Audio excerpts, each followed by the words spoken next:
Hello everyone, I was recently interviewed by Adam Fitzgerald on the Darkened Hour Podcast, all about my book, Contemplating Conspiracy. Adam comes at this from the perspective of a geopolitical analyst, often lambasted by conspiracy theorists online, and I think that makes for an interesting dialogue. So, here it is. Welcome to the Darkened Hour. Welcome to another episode of the Darkened Hour. I'm your host, Adam Fitzgerald. Special guest with me today is my co-host for the Darkened Hour, Richard Cox. Richard, hey, this is a new one. Thanks for joining me. Good evening, Adam. Thank you for having me. Yeah, hey, Richard Cox is obviously my co-host for the Darkened Hour. He has his own website, which deals with spirituality, conspiracy theories, anarchism, and geopolitics. He has also authored his first book entitled Contemplating Conspiracy, Excursions into Undiluted Madness, to which the basis of the interview is surrounding on. And why don't we open up with the first question, Richard? I read the book. It's 80 pages long. I'm going to link that at the bottom of the description in the podcast. But in the very first chapter, you mentioned that you were not experienced with the nature of conspiracy theories initially. Was your skeptical nature toward conspiracy theorists based on your misunderstanding of them, or a misunderstanding of just how nefarious certain elements of government, or was it a combination of both? Well, mostly I was young, okay, and you grow up in a system and you believe what the system has to say. And for me, I think a big part of it was I became increasingly disenfranchised with the education system as I got older. And I went into it wide-eyed and thinking it's going to be some wonderful experience. And it's all about learning and this is the descendancy of Plato's Academy kind of thinking, and then realizing it wasn't that at all, and this increasing cynicism about what we were doing there and how it really was a whole box ticking exercise. And around that time, George W. Bush, I'm 18 when George W. Bush gets elected president, and that's one of many things that just struck me as really odd, that in a nation of 300 million people, what are the chances that the son of the guy who did the job but one before would get it? That just seems statistically unlikely, unless the Bushes are some sort of politically genius family and they're just a cut above the average American. Well, that didn't seem to be the case. So my general faith in the world broke down. At the same time, you mentioned the podcast deals with spirituality, and I was opening up to I went through a very standard kind of thing of being raised inside a Christian culture, really enculturated into Christianity and sent to Sunday school, and then rejecting that as a bunch of fairy tales around the age of 11 or so, and embracing a more kind of scientific materialist worldview, and then finding that to be very empty of meaning, and then moving into an embrace when I discovered it of more kind of Eastern philosophy, Eastern spirituality, which is just like everything I've just said in the last 2 minutes is like 1,000 million people say that around the world. It's a very standard journey people go on. And that also had this jolting effect of like, oh, the world's really different to the way we think it is, in a positive way. In some ways, it's much better. A lot of this spiritual stuff has value and merit. It's not just flim-flam fantasies necessarily. And then equally discovering that the world is much deeper and darker too in some ways. And that was my exposure to conspiracy, was picking up by David Icke then when I was 18. And I suppose my only reticence about conspiracy theories, I assumed they weren't true. Like the ones I'd heard would be Kennedy and the moon landing, and that was kind of it then. People didn't talk about conspiracy theory in the 90s, I don't think, as much at all as now. And I just thought, well, look, if some nefarious cabal shot Kennedy, then the US government would come screeching to a halt. You couldn't have another election again until that was all sorted out, and the media would be all over it. So clearly, this is just some people with fertile imaginations, isn't it? And that was it. That's all I thought about it. And then being plunged into that world and finding out that a lot of these claims had merit, like the CIA does traffic drugs and that kind of thing. And we do live in imperial constructs. So that's what really got me wrestling then, because obviously you're on a spectrum then, which is like from the normie kind of side of things to the very extreme fringe kind of side of things. And I'm questioning then, where am I going to end up on this spectrum? What is truth here? Can I discern it? I've probably said enough there for your question, Adam, so I'll turn it back over. Yeah, no, I'm interested in this because during my young adult years, I was imbued with human constructs. When I talk about human constructs, I'm talking about like politics, racism, religion, all the human applications, the catchisms, if you will. Did you have any human influences that made you perceive the reality before you in a different light back then than as opposed to now? No, not on the political level, really. No, it was more that I found out the world wasn't as it was supposed to be. And then I think it was literally just that David Icke's book was in the spirituality section of the bookshop. And I was looking there, and it's called The Biggest Secret, right? That was his new-ish book at the time. I thought, oh, what's the biggest secret? Is there something else I don't know about the world? And to me, it was kind of a mental experiment, because I just done an A level, like a leaving school certificate in history. And we were sat there being given these documents that were apparently from the 17th century. And I'm thinking, like, you know, how do we know this happened, right? And I'm sure we do. I'm sure that people at universities have very good reason, but we don't know. Like in this class, we're just handed these documents and told, yeah, this is what happens. So what if you carry on up and like you do an undergraduate degree and they don't know and so on? So to me, it was conspiracy theory came across as an interesting intellectual proposition immediately, like a kind of like pluralism, although I wouldn't have had the language for it at the time. Say, well, what if there's an alternative worldview to compare it to? Like, can you construct an alternative theory of history? And I think I've always had an innate interest in iconoclastic figures that say, oh, look, we could look at this whole thing completely different, whether it's in history or science or anything. Because how can somebody construct an ideology that's different from the mainstream and believe in that, given all the pressure that they're going to be under to conform? I think that's always interesting to me. So that was really how it started. And then just finding the level of truth contained within it sort of pulled me in further. Okay, this really has to be taken seriously. You open up the book with a quote from Paul Feyerabend, Yeah. In which you quoted, "Even our most basic assumptions, our most solid beliefs, and our most conclusive arguments can be changed, improved, or diffused, or shown to be irrelevant by a comparison with what at first looks like undiluted madness." Yes. Is that something that resonated with you at the time, or more so now after writing this book? Well, no, I actually started studying Feyerabend about 15 years ago, and it didn't resonate with me so much up until that point, okay? Because like a lot of people, I would thought that the way you understand the world is you get the right idea and you just go down that one track and you don't consider flim-flammy ideas off to the side, okay? But the undiluted madness thing, I ultimately made it the subtitle. So on one level, looking at the title, you might think, oh, okay, conspiracy theories are undiluted madness and the book is about engaging with them. And that's not quite what I meant. That's a kind of superficial and ultimately untrue level. The undiluted madness is other people's opinions that are different from your own, other people's worldviews. Like when you don't stand and look on the landscape from the same position as another person, what they say appears as undiluted madness because they're looking in a different direction. So the excursion into undiluted madness is an invitation to join the other person in their perspective of the world. And that can be an excursion for the normie to say, okay, well, why do these people think the towers are brought down by explosives? Why do the people get involved in this QAnon stuff or whatever it is? And to turn and say, okay, I can see how a person with a similar starting point to me could go on a different journey and rationally end up there. And equally for the conspiracy theorists to not necessarily reject all mainstream opinion and all the work of journalists who are a little more centric in their views. It's an invitation for us all to embrace that which we are not. Yeah. Throughout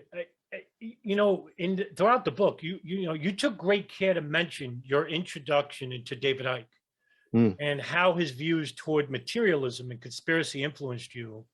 And then 2 months later, 9/11 happened, which led you to question the narrative. But how deeply rooted were you in the nature of conspiracy as opposed to conventional mainstream ideas? Or were you in a midst of conflict on believing through empiricism and faith? For me, it was all conflict really at that point, because I could... Just taking, for example, fluoride, right? So we talked about fluoride in the biology class at school. And you were presented with that there are two sides to that argument. There's people who want fluoride in the water supply because it's good for your teeth, and then there's people that don't because they consider it some sort of civil liberties issue. But it was never suggested that the people that don't might actually think it's toxic beyond a certain dose. Okay, so straight away I could see there was a lie of admission told in the educational system. Okay, and David Icke saying, yeah, fluoride's toxic. Now I don't know if it's toxic initially at that point. I don't really have an opinion on it, but I know I've been lied to, and I know that okay, people aren't just opposed to this because of some abstract issue of civil rights. Okay, so for me, I just didn't know. But what as I stepped into it, some of the outlandish claims, they seem to have merit. Okay, and this isn't 2020. This is 2001, where you can't just go on the internet and easily check these things. I wouldn't have had the resources to anyway. And for me, there was a prolonged period of floundering about, really, and not knowing what was crazy and what wasn't, because David Icke's shape-shifting reptilians might be kind of on the crazy fringe, but to me, the idea that the CIA trafficked drugs is on the crazy fringe. I mean, that was the most radical and ludicrous thing at all, but it was also one of the things that I could, even at that time, like, verify, okay, yeah, they do have quite a close relationship to, and that's like a totally different idea of how, like, the good guys and the bad guys were positioned. So for me, there was a long period of floundering. I ultimately stepped back from it for a while and then looked more at philosophy. And then when I came back in, I took more of a geopolitical angle to try and get, like, okay, what can be firmly established? What can we say absent speculation? And then have that as a foundation to speculate should we want to. I just want to follow up on that, if I may. I think you mentioned previously, it could follow up on this, that conspiracy theories were much more abundant in the past than they are now with the advent of the internet. Would that be a true statement, or? No, I think the other way around, Adam. Conspiracy theories are much more abundant now than in the past. Now. I would think so. It's just, I mean, look, I was a kid in the 90s, right? But we never encountered them, right? It just seems to be very much, I mean, 9/11 obviously massively increased the talk around them. And I think the possibility to consume information through documentaries, because it's a more, it's sort of easier medium than reading big, thick books sometimes. But it seems to me that the internet has created really proliferation. So probably all sorts of worldviews are more prominent now than in the past. And there has been a certain fracturing, and people can go down all sorts of different avenues and find communities to do that with, whereas in the past it would have been much harder to find anyone to. I mean, if you're into if I've been into conspiracies in the 90s, I could probably find some random guy down the pub sometimes to chat to, but that would have been it, you know. I'd have had to have traveled hundreds of miles to a conference to, and indeed in the early days I went to things like the Nexus conference, right? And Nexus New Times magazine from Australia, and that would be like my one conversation about conspiracy theory for months, or maybe to the next year's conference. Because it's not like you can pop on the internet and talk to people. Well, I mean, so let's stick on the 9/11 theory, because in chapter 3, you illuminate just how important World Trade Center Tower number 7 is to conspiracy theorists in the 9/11 truth movement. And I do remember our first interview with David Chandler regarding how he thinks the building came down by pre-planted explosives rather than the purported narrative of the natural collapses from fire. Was the conspiracy surrounding World Trade Center 7 influenced by the implication that it came down through unnatural means rather than an unbiased investigation? Yeah, it's interesting. I don't actually remember people talking about that a lot in the early days of the truth movement. I think the collapse of the building things came just a little bit later. I could be wrong about that. Like, that could be just my memory, but it was like Richard Gage in 2006 that got that ball rolling in a more substantial way. And I suppose it is a very visual thing, right? So you almost do need YouTube to really push that conspiracy out there, because it's the site of it. And I think in that, I'm not sure if I'm answering your question here, but what I found interesting was meeting people for whom that video had catapulted them into a different world. It was like an initiation moment where with the collapse of Building 7 came the collapse of their worldview. And I'd met people, I gave an example of one chap in the book, but I've met more than one, who described that process and then having to build a new tower in its place. And so that was my, with a whole different worldview arising out of that. I'm sure there'll be elements I'd agree with, elements I disagree with in that. But it fascinated me how watching this event and interpreting it a certain way catapults someone into an entirely different reality. It just seems that there are two competing narratives at play here, Richard, and that is, one is the account from mainstream media, which is the extension of the state, if you will, and those of the more fringe elements of conspiracy theorists. My question to you is there some truth to both, or somewhere in the middle? Well, probably not the middle, right? But I think, I mean, it's very hard to say what I try to stay away from saying what truth is in the book, right? Because to me, the world is a very unknown, unknowable thing, and we can pick up little facets of it and gain insight into one area. But then even there, even the thing you could write your great thesis on, if you look at it another way, or maybe you're completely wrong, and I'm sure you'd acknowledge, Adam, like for all your studies of 9/11, I think you'd be surprised if you could lift up the veil and see it as it actually was. You'd probably reckon you'd be shocked, right, by what you'd find. You'd say, oh, I never imagined that and that and this, and it was all for this reason. You'd probably be quite surprised. So I try and stay away from truth claims in the book.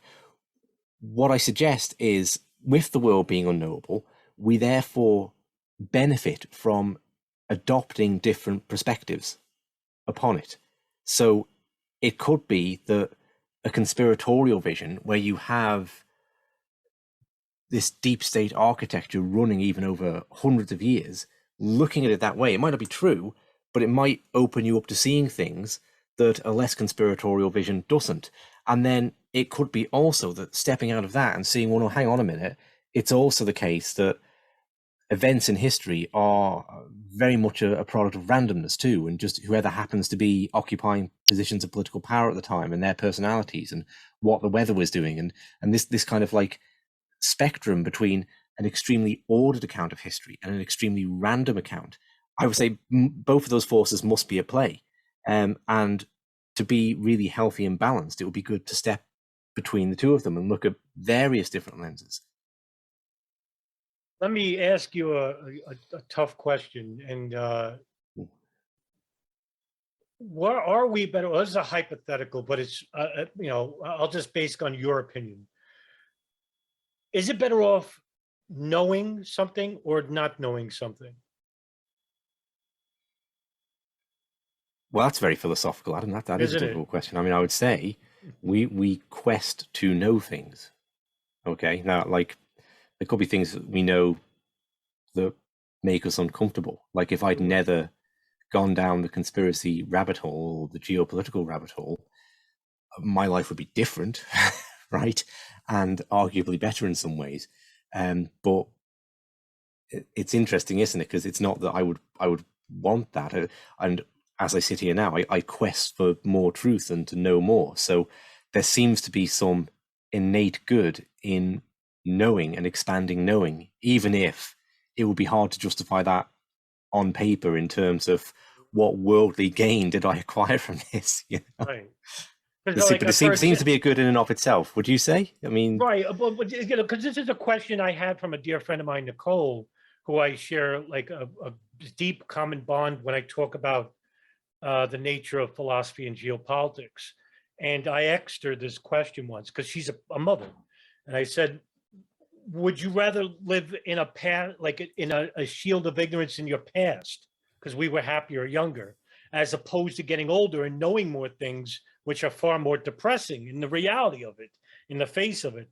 And to my surprise, she said that she would, rather be happy and ignorant, and then changed her mind later on when I asked her that question months later, and said, no, she would rather know and try to make the future a better place. And I said, now that's, I can understand why she said that. So, right? I mean, maybe the obvious answer is no, I'd rather be happy and ignorant. And then something deeper in the soul calls out, right? No, actually, no, I need to know reality as it is. Right. There's something. And I have multiple friends who, some of them are self-aware enough to know this about themselves, that they don't want to know beyond a certain point about governments which are ostensibly protective entities. I mean, they're the people you're going to if you lose your job and you need an unemployment check, or if you get sick in this country, or in Britain, most of Europe, you go into a government hospital. Okay, so government takes on when you're a little kid and you graze your knee and go to your mum. When you grow up, you graze your knee in a worse way, you go to the state. Okay, and it's not necessarily a comforting thought to think that they're this big evil. Okay, and maybe what they do outside the house, that's one thing. What they do in Iraq or Afghanistan or Yemen, well, okay, that's it. But you want to think that they really love you in some way if they're going to be providing your welfare and your healthcare. So I can understand that, and actually, various people that have said that to me, they've actually often had children, right? And they feel, okay, that's a level of instability I don't need. And one of the things I wanted to explore in the book is I think that's wise for a couple of reasons in some ways, because when reality shatters, and this is I think it's chapter 7, I talk about this, Adam, right? That it's not easy to shatter your reality, because it's when you start falling and falling, where do you stop? Maybe you don't until your feet land firmly upon the flat earth, right? You can just go down a conspiracy rabbit hole, and it's very hard to piece reality back together again. And you don't necessarily want to do that when you've got a couple of kids to look after and a job to maintain and something of a social life to occasionally turn up to. I also know people in more public positions, right, where or they have to run groups or coach people in some manner or support people, right, other adults. And I notice sometimes they've stayed away from a more conspiratorial vision, even when it's put to them. And I do observe that, well, gee, if they adopted this, it would change the nature of what they do. And a lot of people who they are in that supportive role for wouldn't feel comfortable if it was that plus conspiracy theory. Okay, so I do wonder if there's a psychological mechanism. So, because, I think we've both seen, I was a little bit more, this is more of a newer perspective for me, and something that prompted a fair bit of the book was seeing up close and personal the destruction, well, not actually that personal, but up close at a distance, up close at a distance, people I would interact with but not close to me, go through a kind of destructive phase of getting into conspiracy theory where it can almost go into a kind of psychosis, and that was a new one for me. Mostly I would be of the mindset of people need to red pill more, right? They need to shatter their reality more and expand themselves. But then seeing, and even people I would have a lot of ideological disagreement with, like Mick West, okay, what does he do? The Tales from the Rabbit Hole is his book, and I think it's book and podcast. And I write about him in the last chapter because I had to come to respect that, okay, one positive function he plays, and I think there are various negative functions, but one positive is he does pull people back from that edge, right? And people who are perhaps losing their minds, or have family members losing their minds, staring into the abyss, you need that kind of compassionate figure to pull back and say, just calm it down a bit. The world may not be as crazy as you think. Sure. I want to talk about Mick West later. I have a question based on that. Yeah. But going back to the book, you write about the blurring lines of reality and imagination. And the example you give is from Philip K. Dick, who believed he lived in an alternate version of reality. While you also point out that it very well could be his imagination was so powerful, it was overwhelming his own rationale. And so my question is, how much of a difference is there between the metaphorical and the literal when it comes to the human mind? Well, so I think if there's an overarching point to the book, and well, I suppose there's several, but one would be to recommend to people, and maybe people, not exclusively, but maybe slightly more people in spiritual communities, to take conspiracies or conspiracy theorists seriously, if not literally. Because what I saw arising with COVID particularly, okay, and having been in spiritual communities myself, or one in particular, I've always known there was a divide there between people who are really conspiratorial and people who are really aren't, okay? And that fissure just massively expanded during COVID, where there was more kind of hostility. And I'd see people wanting to distance themselves from the conspiracy theorists in their midst and write quite dismissive, and I think kind of low quality dismissals, okay? And yeah, so what I was interested to examine then with what you're putting there, I was looking at the way when we push the metaphorical out of something, it comes back in. Okay, so we, what was I saying? Yeah, Philip K. Dick was a writer. He most famously did Total Recall and The Man in High Castle, which was serialized on Amazon. And I was exploring with that the similarity and distinction with him and David Icke, right? So why we think David Icke is crazy. So David Icke writes this book on reptilians, and they're literal. They're in the world. They're walking around the White House, and he takes the metaphorical world, the symbolic world, and he takes the physical world, and he just sticks them together in a way that's very uncomfortable for us. Okay, well, Philip K. Dick sort of does that, because he will reveal that he believes that his books were based on an actual reality, and a reality he has a memory of. But it's a reality that's a little bit distinct. It's on like a different timeline, if you like, to this reality. So that it's a very different reading experience, because you can put him safely in the category of fiction. So what I was interested in, even though he's kind of not, what I was interested in is, what is the effect of blurring that line when we merge the mythic and the physical? Okay, and to me, it seems like you can't just say it's bad. Okay, obviously it could be bad if you introduce all sorts of kind of crazy notions into your attempt to understand the world and geopolitics, right? But mythology obviously plays a role, and literalism, taking mythology literally, plays a role. So Philip K. Dick commented that he only kind of remembered that what he was writing from was memory after the publication of the book. And he was aware that, look, if I'd have come out and said all this stuff beforehand, that would have like really changed the way people read it. And for one thing, I think it would have made it more scary, right?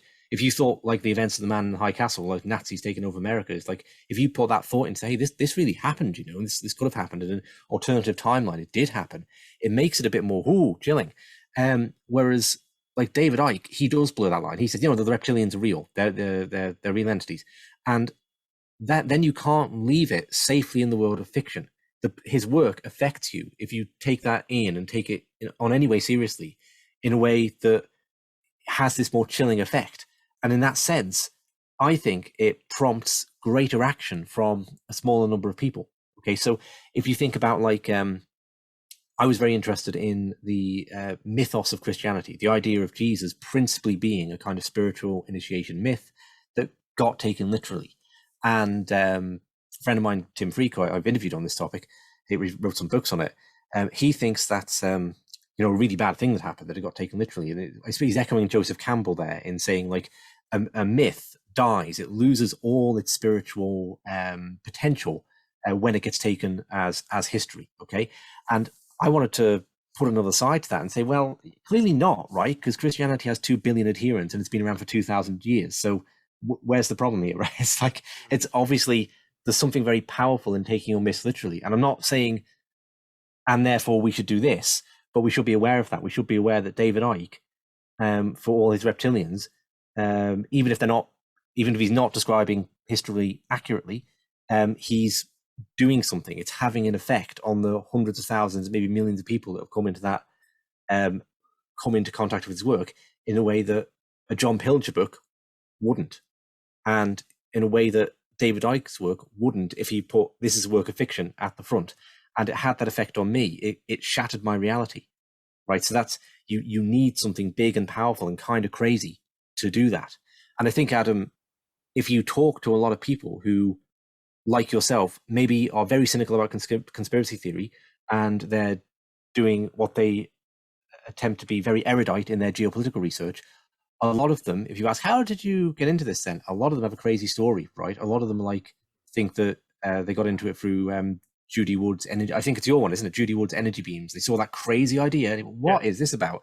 And then at some later point, they look back with a little bit of embarrassment on that. They don't necessarily want to say, oh yeah, I got into it because, I thought the reptiles were real, or but it's often like initiations are often kind of crazy. And that goes to spirituality too. I notice you speak to people in spiritual groups, and they can be doing something, quite serious, quite arduous, like Zazen meditation. You've got to sit with a straight back for an hour a day in the morning, however long a day. And, it's all about consciousness, and they read kind of erudite papers on the materialism, idealism debate. But how did you get into this then? It's like, it's often something involving, like they were talking to the fairies at the bottom of the garden. And they don't really want to say that now, but it's often like a crazy thing. So I thought, oh, that's an interesting parallel. So that was my point, really. We have to be aware of the mythic dimension is powerful in the human psyche, and it comes into geopolitics. And if you don't acknowledge that, you end up just going to crazy town, because if you exclude it, it ends up, coming in a way that's maybe not ideal. So that's what it's going for there. Sure. Well, you just answered my next question, by the Oh, way, right. because I was just going to talk about because it was my interest initially before 9/11 was monotheism specifically. And there was a point where you raised in a book about how the Abrahamic faiths have lost the essence of spirituality by way of literal interpretation. And I was going to ask for your a fuller explanation of it. But Well, yeah, I'll just say on that, Adam, if that's going to I'm sort of cautious in the way I say that, because I recognize that a lot of people will go, no, they haven't. I'm a Christian, a Jew, a Muslim, and I think they're full to the brim and overflowing with spirituality. And I'm not really wanting to start that argument. But what I am saying is, look, there is a perspective where, like, and I think it's an entirely valid one, where you can say that the Jesus story has all these powerful, mythical, symbolical themes to it. And then when you make a story about a man in history, that changes the nature of it, loses that. And that's a very common trope inside spiritual groups, okay? And inside mythologists like Joseph Campbell. And I'm just observing the opposite of that, that had Jesus remained a myth, we'd probably never have heard of him, because it would have been some obscure cult that, you know, it's the fact that he, unlike a lot of the other gods, he entered history in a profound way. And that gives it a sense of reality that people, if you ever notice how important it is to Christians, a lot of them, that Jesus was historical. And you think, like, well, why would that be, right? Because, like, people, when they discover that Sesame Street isn't real, they don't think mathematics is rubbish, because, like, oh, but I saw the number 9 on TV, so you're telling me that's not the number 9. Well, no, because, like, look, maths exist in some sort of abstract realm, okay? And it's, like, more powerful and more real than the physical stuff we're touching in some ways, if you look at it that way. So to say it's, like, not historical, or the number 9 isn't really a character that appears on Sesame Street, doesn't mean math isn't real. And in the same way, to say that, like, the Jesus wasn't, if he wasn't an historical character, it doesn't mean that Jesus isn't, quote unquote, real in some sense, okay? But we very much equate reality with the stuff you can touch, with history. And that takes on sorry, just a noise in the background. That takes on a power then, okay? Like, and that's what I'm saying about David Icke, that in making the reptilians real, his work takes on all this power that it wouldn't otherwise have. That chapter really was, when you talked about that, it resonated with me, because I came from that background. And just to give you a short, summary about where I came from in those early years in 2003 and 4, was that I was an atheist, but then I gravitated toward what's there. They were labeled the New Age atheists, like Christopher Hitchens and Sam Harris, Daniel Dennett, Richard Dawkins. And so I became a fervent anti-theist. And I became very abusive toward people of all faiths, because I generalized them as being all the same. They're all crazy, thinking, believing different things. And I was led down this road for like 3 years. And then I realized that this worldview of mine was detrimental. And I was wrong, flat out wrong, because there are different faiths and there are different beliefs, and I had to understand them. And in doing so, it was actually an atheist who was actually biblically literate who told me that, your shtick is, getting old. You're abusive and it's not helpful to anybody. And I respected this individual. And I was like, what did I do wrong? So I self-reflected. And I remember getting off the internet for a year to self-reflect and saying what made it so wrong about this worldview that I had. And I realized, and it was grudgingly a realization too, that Christopher Hitchens was wrong. And I really respected him.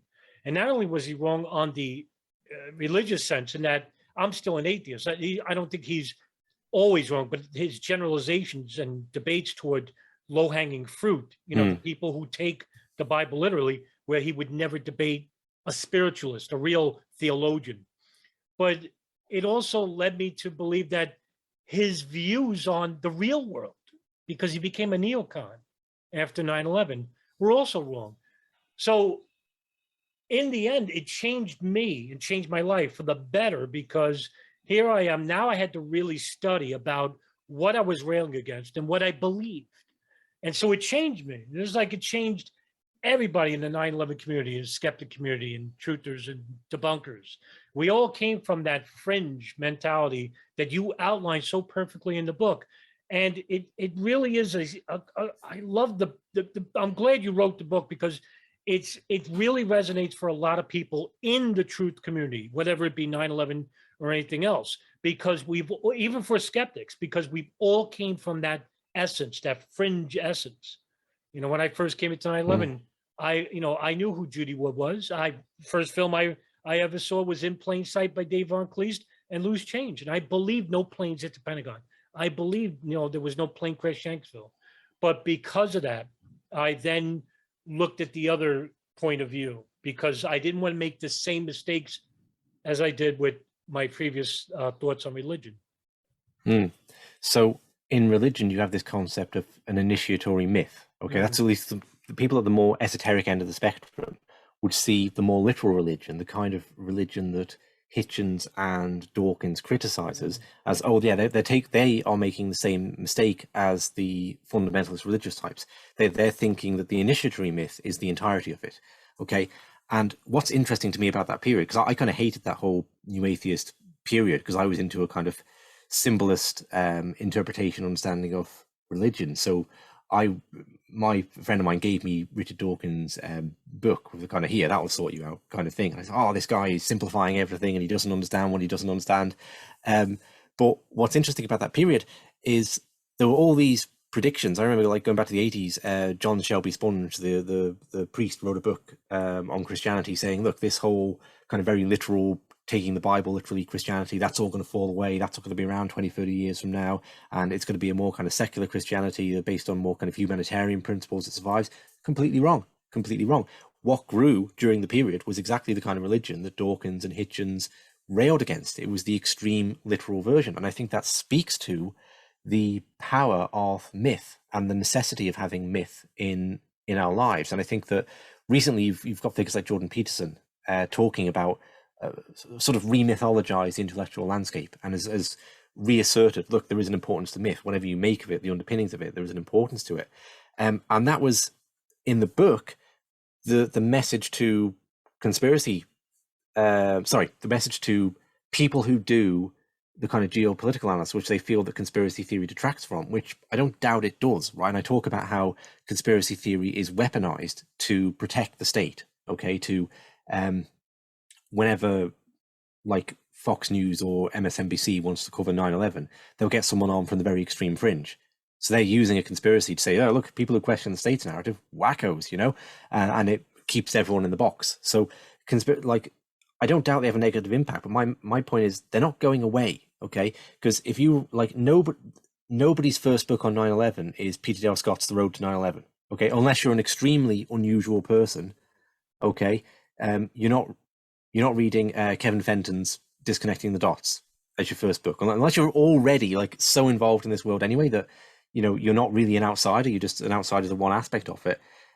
You're going to start with something that's a bit more big and flamboyant, and there's no point in railing against that. There's no point in, like, waving a fist in the air saying, oh, if only all these conspiracy people will go away, everyone would read my 500-page book with 10,000 footnotes. They wouldn't. They couldn't, so the question I leave then is, well, what do you do about that? Okay, there's got to be some kind of, if you think that people should be moving to this more, what you consider a more erudite understanding, there's got to be some kind of conveyor belt to pick those people up and not just go in with a sledgehammer and start smashing their illusions. Because look, we've seen it in religion. How effective is that? It just isn't, okay? So there has to be some way to move people along that spectrum then. And that's what you've got to work on, not like smashing these conspiracies, because they're not going anywhere for a good while. Yeah, because I think people tend to gravitate toward more of the imagination and mythology than they do with the reality. By the way, is George W. Bush a shape-shifting reptilian, or is delusion where reptilians could possibly exist only? Is George Bush a shape-shifting reptilian? So that's a chapter heading. That's okay? Right. That's right. And what I do is break out of the binary of saying, well, you could say yes, he is, or you could say, and go down the David Icke road, or you could say no, he isn't, and that's kind of crazy. But you could also say, as compared to what, right? Because that's right. Like, a lot of people have a lot of ideas of who George W. Bush is. We're talking like millions of people were in a very cultish movement around making him president, and thinking he was going to do all sorts of things like look after their children and improve their education and make the economy boom and protect Americans through going to foreign wars and all sorts, and all these things I suggest are like at least as crazy as thinking he's a shape-shifting reptilian. So that's why I'm drawing out that spectrum there. Right, because isn't it? I noticed this on the opposite end of the spectrum regarding this chapter. Is that it really resonated with me again, because I see the same way, not just with George Bush, but on the polar opposite end in Barack Obama. He's beloved. He's good-looking. People gravitated toward him. Meanwhile, he's a sociopath. He ended up killing tens of thousands of people, bombed 7 Arab countries in less than 6 years, destroyed the car unions in this country, corporatized healthcare in this country, gave a blank check really to the NSA and helped construct the Utah data center, allowed for a number of civil liberties to be abused, and arrested the most whistleblowers in U.S. history. Yet this man is reviled, adorned by millions of people in the light of all this. Yeah. And so is that mythology that surrounds, is it more mythology, or is it psychosis or a denial of realism?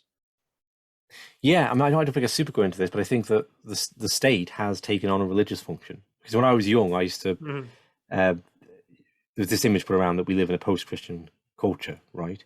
And I remember someone saying, reading a book, and it was just democracy had become like a new religion. And I was like, that's crazy. Democracy is like true. It's not a religious thing. And later on, I came to see it. I came to see how the state had taken on like the old religious functions where, you see this in the language in the United States now of like on the January 6th riots, uprising, whatever you want to call it. There was a sense of like a sacred chamber had been violated, not an administrative building. Okay, the rioters had desecrated a sacred place. And you saw that massively around the imagery of Obama and being a kind of savior figure after all the terrible years of Bush. Maybe more strongly than with other presidents, but took on more for and Trump then. Like, wow, did he take on some religious significance for people? In a different kind of direction. There are many competing agendas within the hierarchical structure of government. For example, the banking institutions, the military-industrial complex, fossil fuel industrialists, but they have a common goal, which is affluence, power, and it's just the manner in which they achieve it, which is within debate. Now, would that make sense to what you were trying to relay in the book? I probably see things that way, that there are these different forces pulling on the direction of the government or the state, and the direction of travel is the resultant force of all of those. So you might have finance and oil and arms manufacturers, foreign lobbies like Israel and Ukraine currently, all pulling in slightly different directions, slightly different goals. But in a general sense, they want to go west, not east, or east, not west. They've got to, they're not pulling in a diametrically opposed direction, with some contradictions to that sometimes when they are, like the Israel lobby and the oil lobby might sometimes be in like real contradiction.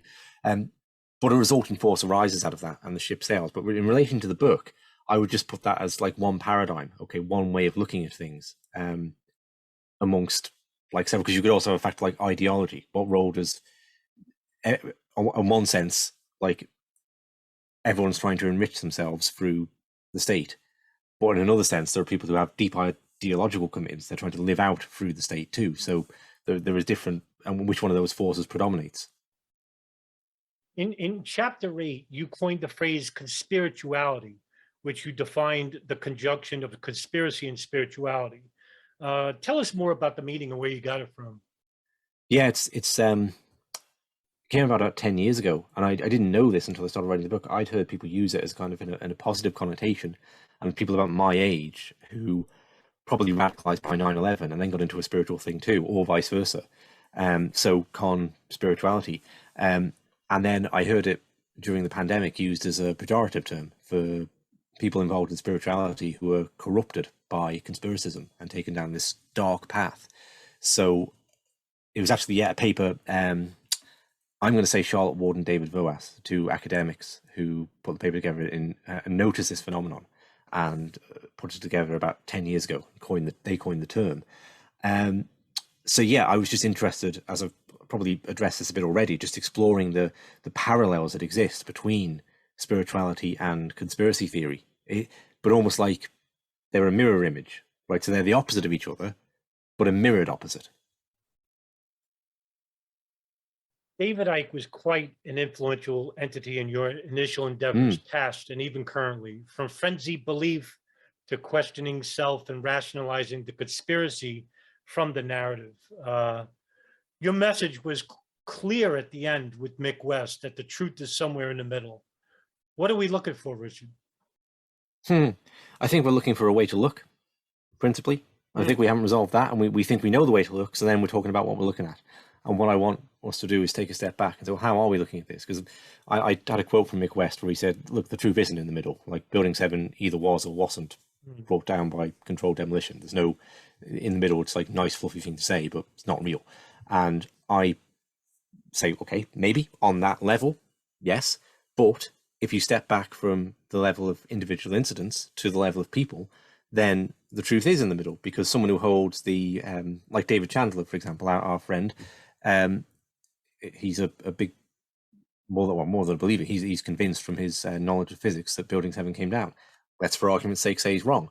Okay, David Chandler, still, from holding that worldview, I would say has a really in-depth knowledge of a lot of America's geopolitical history. Okay, so compared to somebody who's then right about Building 7, I'm just giving a theoretical right, but doesn't know that. Where's the truth? Well, it's clearly somewhere in the middle, right? So on the level of people, truth doesn't reside in a particular person. It is, I would suggest, somewhere in the middle. And with that in mind, we can start to have a more productive dialogue. But even the wingnut at the end of the spectrum who thinks the world's flat, and the wingnut at the other end of the spectrum who thinks that Rachel Maddow is worth listening to, all of these people have some level of truth. Right. Or some level of value. Well, at some level of value. And well, Richard, what are you working on now currently? Relevant to this, I'm actually doing a series on David Icke. I'm reading. It's called Reading David Icke because I am reading David Icke. I'm reading him from beginning to end. I've just done the 3rd episode, and I think I'm finding psychotherapeutic for me, Adam, to kind of uncover my own past in terms of like reading his books, not knowing what to make of them, 20 years later, still not knowing what to make of him. So I'm trying to I'm trying to understand David Icke, really, because I'm interested in iconoclasts. And this is an iconoclast that touched my life and my thinking. So how did somebody who was, and I think Americans don't know this, but David Icke was massively famous in the UK prior to any of his more recent shenanigans with conspiracy, as a sports presenter. So how does a goalkeeper become a sports presenter, become an environmentalist? Well, that's not too hard a journey to make. But how does this guy go on TV and start talking about earthquakes and all the rest? And he's on a mission from the spirit realm to kind of save the world. How does this Messiah complex come about? Okay, and then how does this guy who's getting these spiritual messages about humanity and telling us all we're one consciousness and all the rest, how does he become a conspiracy theorist? Okay, what shifted there? And that's the episode I've just done. And then I'm going on to look at how the reptiles come into view and the more outrageous of his positions. And my hope, certainly not the audience will agree, but if you can see the world through David Icke's eyes, you can understand maybe that he has a certain psychological disposition, certain traits, certain traits that might be heightened. Like he really goes for it when he does something. When you dive in, when he thinks he's got the answer, he goes for it. And if you understand the time he was writing, it was pre-internet, and if you understand the kind of information that he was coming across, the listener can go, oh yeah, I see how he got himself there. Now I wouldn't do it, but I can see how at this point he's not like gone bananas. He's still like, he's a very unusual human being who's done a lot of good and a lot of bad, maybe. But he's yeah, I can understand him. He's not a complete mystery why this guy is ranting about reptilians anymore. That's my goal. Don't know if I'll get there with the reptilians. Seems like a tall order, but I've just done the episode explaining how he became a conspiracy theorist. And I think that for me, it was really, I suppose therapeutic, because I can see what he got right, and I can also see where I feel he went wrong. So yeah, that's what I'm working on, amongst other things that's relevant to this. Richard Cox, his book is Contemplating Conspiracy: Excursions into Undiluted Madness, which could be found on Amazon. Thank you very much for coming on, Richard. It was a pleasure. Thank you for the interview, Adam. It's wonderful. Thank you.